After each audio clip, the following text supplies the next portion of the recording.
एक आदमी की महंगी वॉच गलती से समुद्र में गिर गई, लेकिन जब वो उसे ढूंढने नीचे गया तो उसे ऐसी चीज मिली जिसकी उसने कल्पना भी नहीं की थी। जैसे ही उसने रेत हटानी शुरू की, उसके नीचे से एक बहुत पुराना डैगर निकला। ये डैगर इतना पुराना था कि उसकी सरफेस पर जंग लग चुकी थी, लेकिन फिर भी उसकी शाइन अब तक बरकरार थी। आदमी ने ध्यान से देखा तो उसके हैंडल पर कई कीमती डायमंड्स जड़े हुए थे, जिससे साफ पता चल रहा था कि यह डैगर बहुत महंगा और ऐतिहासिक है। आदमी तुरंत डैगर लेकर जहाज पर लौटा और अपने साथियों को बुलाया। इसके बाद सब फिर से समुद्र में उतर गए। उन्हें अंदाजा भी नहीं था कि इस समुद्री इलाके में इतना ट्रेजर छुपा हो सकता है। थोड़ी ही देर में उस आदमी ने रेत से एक बड़ा भारी पत्थर निकाला। उसे देखते ही उसके एक्सपीरियंस ने बताया कि यहाँ जरूर कोई डूबा हुआ जहाज होगा। उसने टाइम वेस्ट किए बिना अपना डिटेक्टर निकाला और जांच शुरू कर दी। अचानक डिटेक्टर की नीडल बहुत तेजी से हिलने लगी, जिसका मतलब था कि रेत के नीचे कुछ बड़ा छुपा हुआ है। उसने ब्लोअर मशीन चालू की और रेत हटाना शुरू कर दिया। जैसे जैसे मशीन चलती रही, जमीन के नीचे दबी चीज धीरे धीरे बाहर आने लगी। उसने देखा कि वो एक बहुत पुराना कैनन था, जो शायद सेकेंड वर्ल्ड वॉर का हो सकता था। समुद्री पानी ने उस कैनन को थोड़ा नुकसान जरूर पहुंचाया था, लेकिन इतनी पुरानी और ऐतिहासिक चीज अच्छे दामों में बिक सकती थी। उसने कैनन को रस्सियों से बांधा और एयरबैग्स में हवा भरनी शुरू की, ताकि कैनन को धीरे धीरे ऊपर खींचा जा सके। वो कैनन को आसानी से ऊपर खींचने लगा,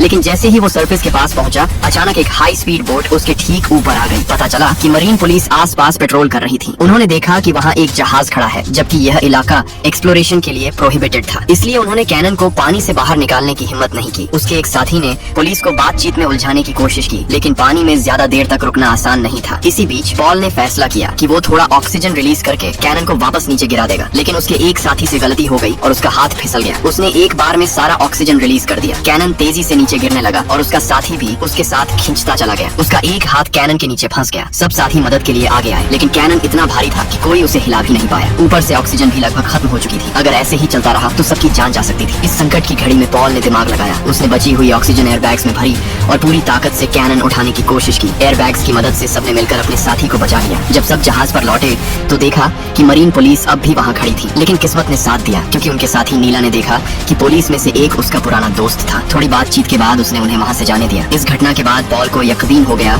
कि इस समुद्री इलाके में बहुत सारा ट्रेजर छुपा है। अगले दिन वो फिर से पूरा सामान लेकर समुद्र में उतरा। इस बार आधा घंटा भी नहीं हुआ था कि उसे अचानक कुछ अजीब लगा। जब वो थोड़ा और पास गया तो उसने देखा कि वहाँ एक क्रैश्ड प्लेन पड़ा है। वो तुरंत उसकी तरफ बढ़ा और जांच करने लगा, लेकिन जो चीज पॉल ने वहाँ देखी उस पर यकीन करना मुश्किल था। कुछ दिन पॉल बिल्कुल खामोश रहा और जब सही समय आया तो वो फिर से अपने साथियों के साथ ट्रेजर निकालने लौटा। सबसे पहले उसने अपना वही हिस्टोरिक कैनन ऊपर खींचा, लेकिन इस बार उसकी मशीन की रोप टूट गई और कैनन फिर से तेजी से पानी में गिरने लगा। लेकिन इस बार कैनन एक पुराने जहाज पर जा गिरा। शायद पॉल की ये गलती उसकी जिंदगी की सबसे कीमती गलती थी। वो फिर से डुबकी लगाता है और ये उसकी जिंदगी की सबसे कठिन डाइव साबित होती है।